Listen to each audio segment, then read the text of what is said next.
Good afternoon, everyone, and welcome to the June Keys Penguin Habitat. My name is Michelle. I'm joined today with Kelly, and we are working with our 23 Magellanic penguins. Now, we have 20 adult penguins and 3 juvenile penguins, and the easiest way to tell the difference is the fact that the juvenile penguins do not have that double black band or double black bar across their chest. So right here we have Admiral Fancy Pants. You can see him. He just went through his molt, so he looks brand spanking new. And then over here we have one of our youngsters. That is going to be one of our young females. And you can tell her because she actually has a white chest and the grayish, kind of blackish dark side, and that's called counter shading. And what that allows them to do if they're out in the wild is that if something is looking up from the bottom of the depths of the ocean, they're going to blend into that.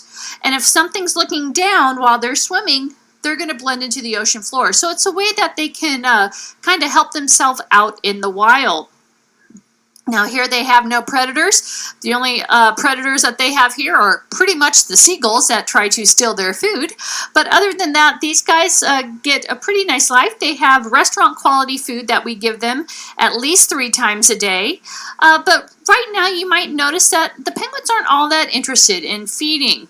Now we have penguins that are in different stages of molt. Now I did say some of our animals are finished molting, like you see Avery right in the front. He just finished molting, so he is feeling much better than what he did, but he's still not 100% hungry because they bulk up quite a bit before they go into molt.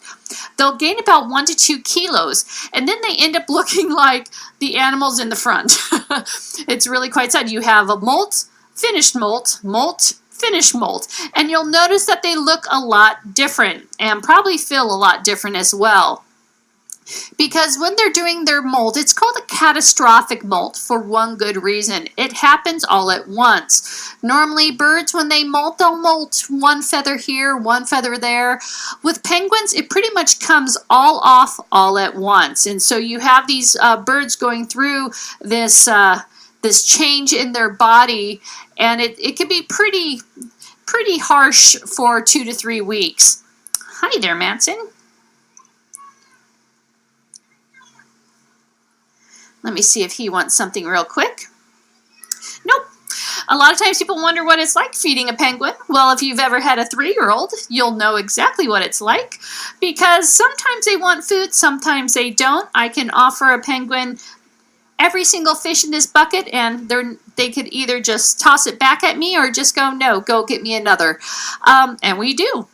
These guys get fed really well. For some of our birds, they like their herring given to them where the herring face is facing to the right.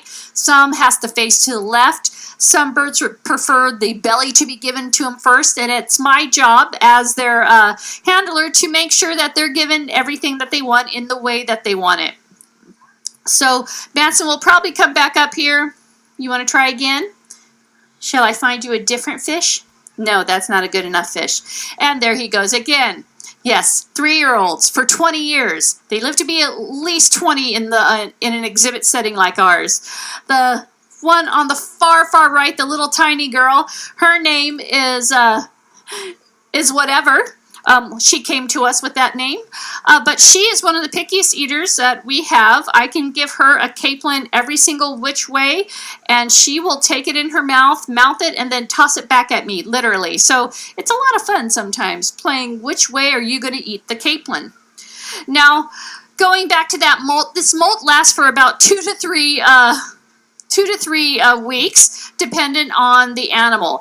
Now, normally the youngsters molt first, but we think that because of the heat that we had recently, that everybody's off a little bit, because we've had some of our older penguins molt first, and then we still have some of our younger penguins that are just now going through it, like Jade. I just fed her. She's somewhere around here. And they will, oh, she's all the way in the far right-hand corner. Jade likes to be alone when she goes through her molt, so she will kind of hang out there and she just wants to be left alone very easily, and so we allow that for her. Now you can see this is a nice little couple here. That's Patsy or I'm sorry, that's Paddles and Ludwig. Now, they help each other out when they're going through their molt. It's called allopreening. And what they'll do is they'll get those feathers that the penguin can't reach. So you can see it right there. That's allopreening, where they're kind of giving each other scratches. Now, that's Floyd doing that with Paddles, and Paddles, that's not your mate, Sweet Pea. Roxy may be a little jealous. Penguins do mate, and I'm going to use this term for life, but if this penguin goes to another facility, it will find another mate. So it's not truly for life. It's as long as you're here is the best way to term it. That song, Love the One You're With. So it works out for penguins as well. So we are part of a subset colony. We have the North American colony, and we are a subset of that colony. So occasionally there is a group called the Species Survival Plan, and it's through AZA, which is the Aquarium Zoological Association. And what we do is we look to make sure that the genetics of the North American colony is as diverse as we possibly can get it. So occasionally we switch birds around.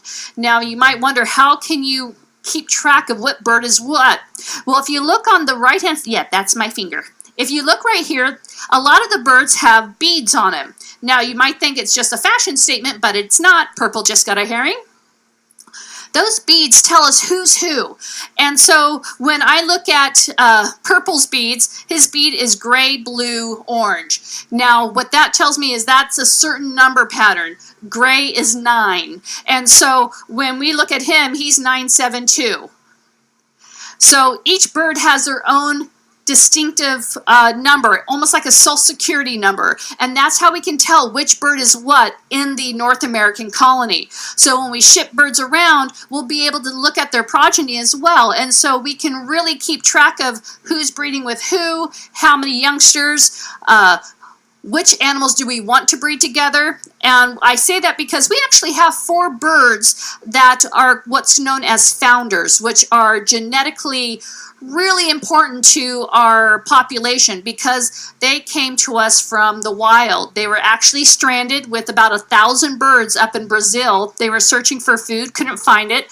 There was a mass strand, and the government of Brazil was able to get almost all those birds back into the wild. Unfortunately, there were 25 birds that were just not well off, and they were going to euthanize them. But instead of doing that, they actually called AZA and said, hey, we have these birds. If you want, you can take them, and you can try to rehab them best to your ability and see what happens. Well, there's 4 institutions that jumped on that chance. Ourselves, San Francisco Zoo, Monterey Bay Aquarium, and SeaWorld. We took all those 25 birds in. We sent our staff down there to help work with them, and 16 out of that 25 survived. We have 4 of the 16.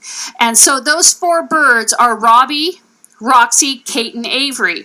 And so those birds are wild genetics, so they haven't been represented in our colony at all. So it's really important that these guys actually reproduce. Now, if they reproduce with the already penguin in the colony, like Roxy and Floyd, their chicks are really important, but not as important as, say, like a Kate and Avery chick. And Kate and Avery are 2 Brazilian birds that we have, and they just had an offspring, and that was Red. Or her name is now Cleo. She was named by the Charlie Annenberg and his daughter Lily, who actually are sponsorships of our Explore.org. And they were able to bring these in, and the birds that we have, Kate and Avery's offspring, are kind of like new stock. So when you look at a penguin offspring or a penguin in itself, they're kind of rated 1 to 6. 1 being not represented and 6 being very well represented. Well, Kate and Avery's chicks are 1s, and so really, really important to have them, and so we are extremely happy that those 2 paired up. Now, food for these guys is herring and capelin. They pretty much stick to that. They don't get very They don't like to be adventurous eaters. We've offered them other things, and they kind of remember what she did with that herring and capelin, and she threw it at me. Think of that, but on a greater scale. They'll just look at you like, what in the world are you offering to me?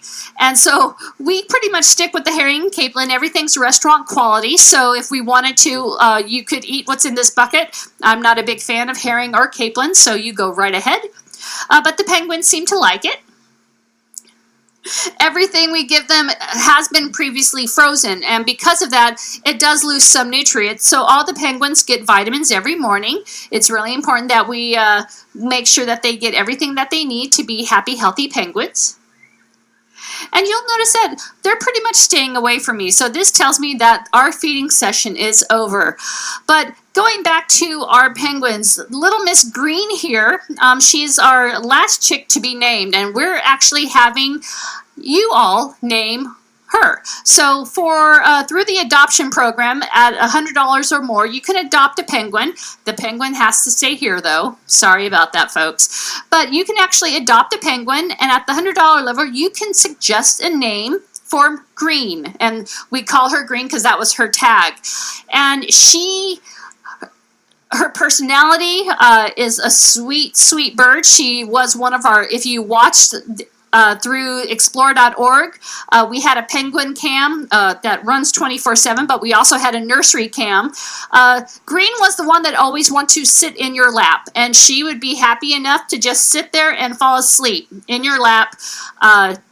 Who cares what other work you had to get done, but I figured it was part of my job that I had to actually sit down with a baby penguin in my lap.